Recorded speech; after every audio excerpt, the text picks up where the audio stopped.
Today, we are going to look at some art created by Frida Kahlo, a famous Mexican artist who used to paint to tell her life story. Frida painted a lot of self-portraits. That means she painted herself. She once said, "I paint myself because I am so often alone, and because I am the subject I know best." Her self-portraits were not just about how she looked. They showed how she felt inside. In this painting, Frida shows herself standing between two very different places. On the left is Mexico, with flowers, temples, and symbols of ancient history. On the right is America, full of factories and machines. She is holding up a tiny flag and looking serious. This painting tells us how torn she felt between two cultures. This painting, called The Two Fridas, shows two versions of Frida sitting side by side holding hands. One wears a white dress, the other wears colorful Mexican clothes. They are connected by a heart. This painting was made after Frida went through a very sad time in her life, and it shows how she felt, like she had two different versions of herself sitting side by side. And in this last painting, Frida is surrounded by plants, a monkey, a black cat, and even butterflies in her hair. Around her neck is a thorn necklace, like a crown of pain, and it's hurting her.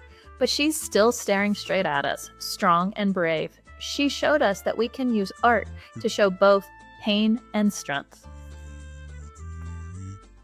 Frida showed us that art doesn't have to be perfect. It just has to be honest. She used colors, symbols, and emotions to express things she couldn't always say with words.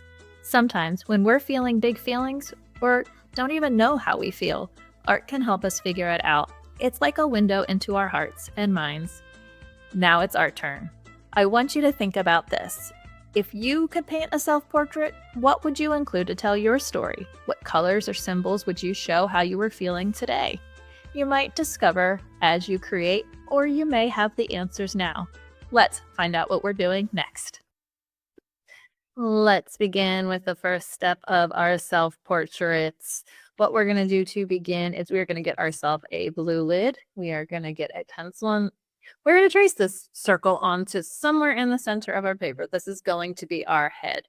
So how I do it is I typically hold my hand right in the center, and then I go around, holding firmly in the center, moving my arms kind of out of the way so I can get that circle. We have our head.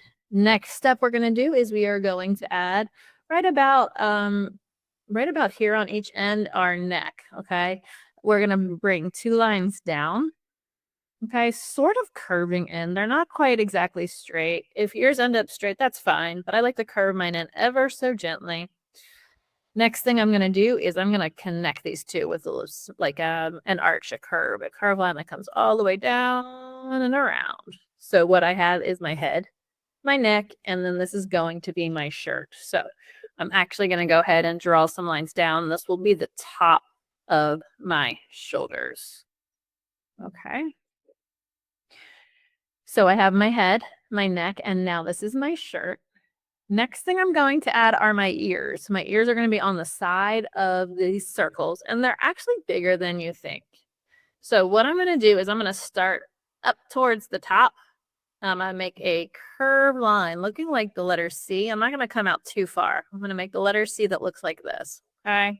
I'm going to do the same thing to the other side. Try and make them even. If you don't, that's fine. You can erase it and try it again. But ears are kind of curved like the letter C. And if you notice, they're not quite the same. So I think I'm going to fix that.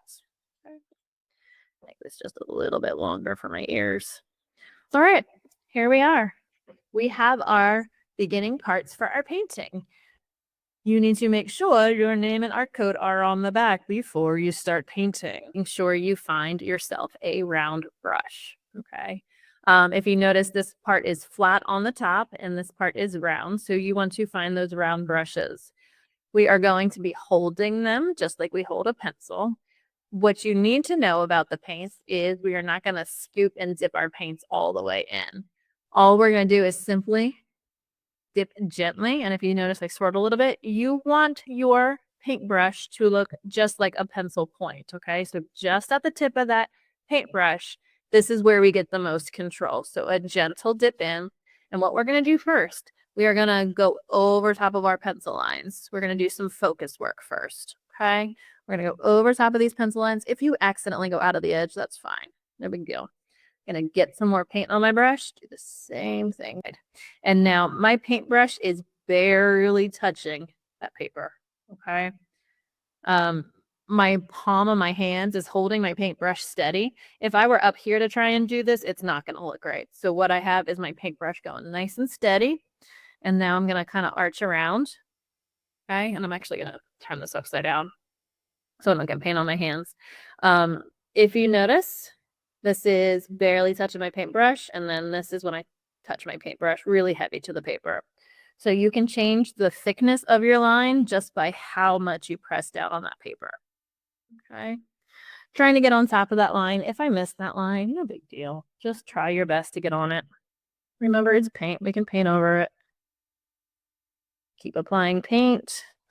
Get that chin. Paint my neck. And then last thing I'm going to do is paint this little line right here. Okay, that is all for skin color. So you're going to paint your face, your neck, okay? And then after you get the outline, you get to paint inside these lines, okay? So I like to get the small spots first so then I can really paint, okay? And then with the painting, just apply a thin layer. If you go too thick, it'll start to crack and it looks all streaky. So I like to use a little bit of paint of time and little paint at a time and move it around the paper to avoid streaks and to avoid cracking. You can go in small strokes or you can do big strokes. You get to decide what feels better for you. You will paint your entire face with your skin color that you choose. You'll paint your entire neck.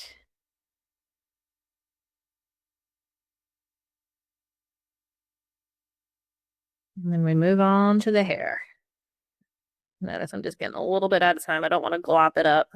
I don't want to scoop it up and just literally just dipping it in. A little bit of paint going inside the areas. I'm going to finish this up and we will check back in a little bit so you can see the next step.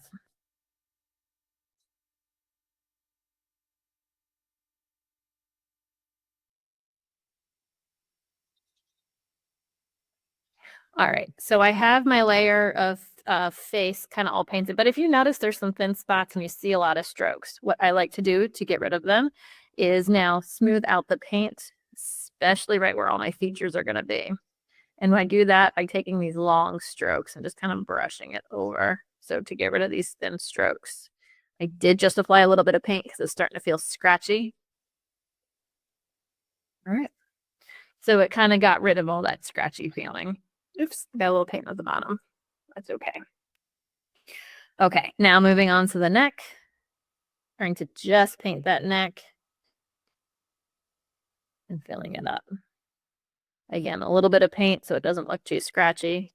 If it does look scratchy, we can do the same thing that we did to the face and just smooth it out with some longer strokes that we're using.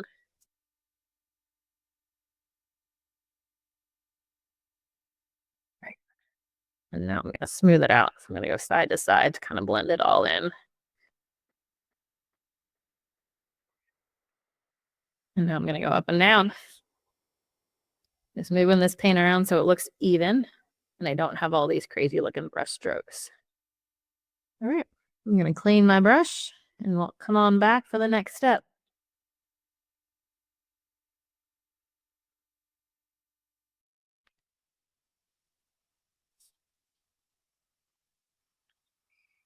All right, let's talk about painting hair. If you notice, I found a paint color. It actually was a skin tone color that I thought matched my hair really well. And I'm not sure if you can see it on the screen, but I took that paint and I made little like circles with the paint. And that kind of helped me get the texture of my hair. So again, I'm going to load up my brush. Okay. And I'm going to start to paint on top of my head. So it's not my head. This is the top part of my hair. And since my hair is curly, I'm going to paint like these little C's, this little action here. And that'll help get the texture of my hair as well. Okay, I'm gonna stop at my shoulder because that means the hair is behind my shoulder. Oops. All right, again on the other side, kind of the same pattern. And if I wanted my hair in front of my shoulder, I just kind of paint over it. And I wanted to paint over that spot I messed up on. Okay, so now I have the top of my hair. I get to fill it in. It's going to start to look more like hair once we start to fill it in. I'm going to go on top of what I already painted. I'm going to go on top of that face color. I'm going to kind of create that same wavy kind of line. Okay, do the same thing to the other side. If I wanted my hair behind my ears, I would just do that line there. Okay, I covered this ear. But now I get to fill it in, okay? My hair is curly, so I'm using these little circles. You notice that it's picking up some of that wet paint underneath. That's okay. Hair is not just one color. Hair kind of changes with the different light. Some shiny, some darker colors. All right, I'm going to go around my neck. Nice and slow. And around my shoulder since it's behind my shoulder. And then I'm going to continue on with my little swirls.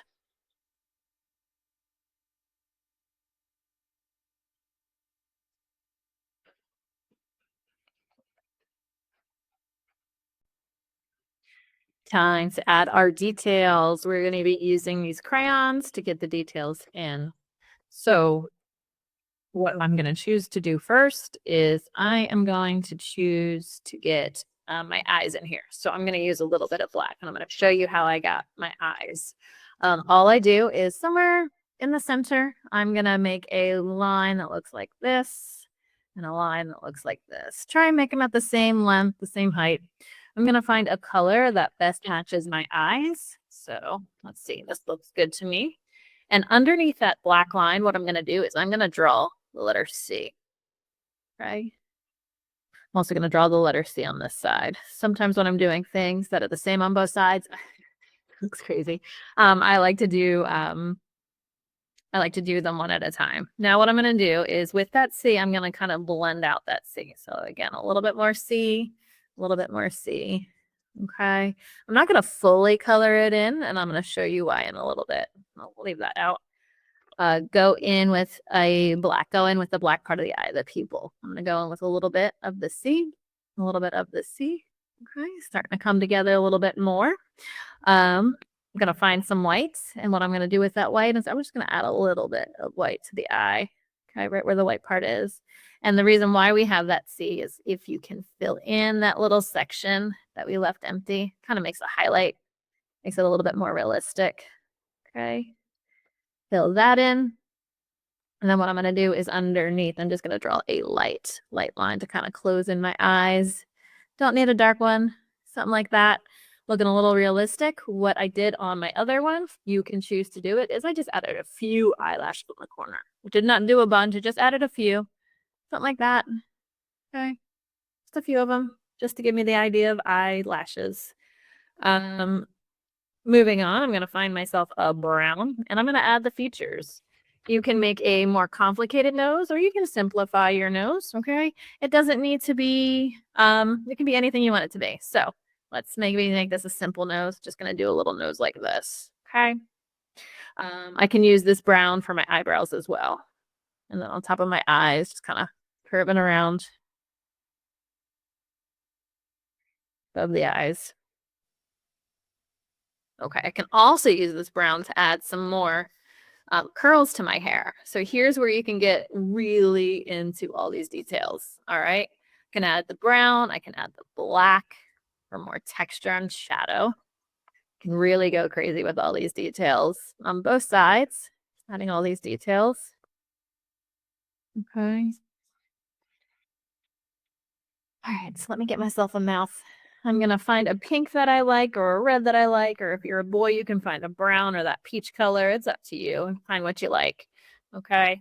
I'm going to add this little red color. And for my lips, what I'm going to do is like a lazy M. Okay. That's the top part of my lip. And notice I'm doing it. If I need to change it, I can.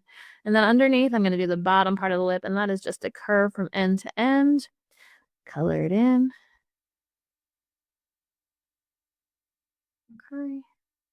And then what I would like to do is outline some things. So what I'm going to do is first make my smile. Okay. And then I'm going to go around my neck. I'm going to add my jawline. It doesn't need to match perfectly. If you want to do more of a pointed face or add that chin, that is up to you. I'm going to outline the painted stuff, make my shirt in here. Oops, I messed up. Okay. All right. And then outline my shirt. I get to choose my shirt color. I get to add earrings. Start making it look like you. Okay. What else could you do to make it look like you? So we're just working on the hair and the face details and the shirt. We are going to paint the background some other time. So leave that background alone for now. We'll get these neon colors out. Add your face, add your eyes, add your nose, add your mouth. Okay. Have fun with the details. I'm going to put that slide up so you guys can see some of the little details you can add. This is the fun part, making it look like you. Time to finish these beautiful self-portraits up with no other than our neon paint. It's my favorite. Remember, you will need a little bit of water, filling it less than halfway. You're going to take your brush, you're going to dip, you're going to wipe, and then you're going to swirl, swirl, swirl. All right, so find the color you want to use. Maybe on this one, I might choose green. So you're going to swirl, swirl, swirl. The more you swirl, the darker your color is going to be. But in order to kind of get this little patchwork of color, I'm going to show you how to do that. So I typically start with one little corner, and I just go side to side. Okay, I'm going to add more paint, swirl, swirl, swirl, and I'm going to find a different area on the opposite side and add some paint there. Careful around your details. Okay. And then I'm going to clean my brush and change my color. Okay. Dip, dip, dip, dip, dip, dip.